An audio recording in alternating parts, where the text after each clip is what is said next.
Hello friends, welcome back to another video. So today మా ఇంట్లో నాగల చవితి ఎలా జరుపుకుంటామో మీకు చూపించబోతున్నా. ముందుగా ఇంట్లో దేవుడికి నైవేద్యంగా అమ్మ పులిహోర ఇంకా కేసరి ప్రిపేర్ చేసింది.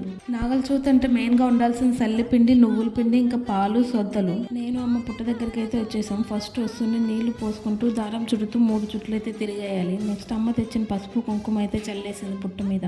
నాకు తెలిసినంత వరకు నాగల చవితి ఆంధ్రాలోనే జరుపుకుంటారనుకుంటా.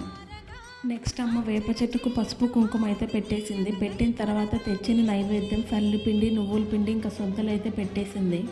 నాకు తెలిసినంత వరకు అందరికి నువ్వుల పిండి అయితే తెలుసు. సల్లిపిండి మేబీ డౌట్ వచ్చింటుంది మీకు. సల్లిపిండి అంటే బియ్యంతో చేస్తారు, బియ్యం ప్లస్ బెల్లం యాడ్ చేస్తారు అంతే.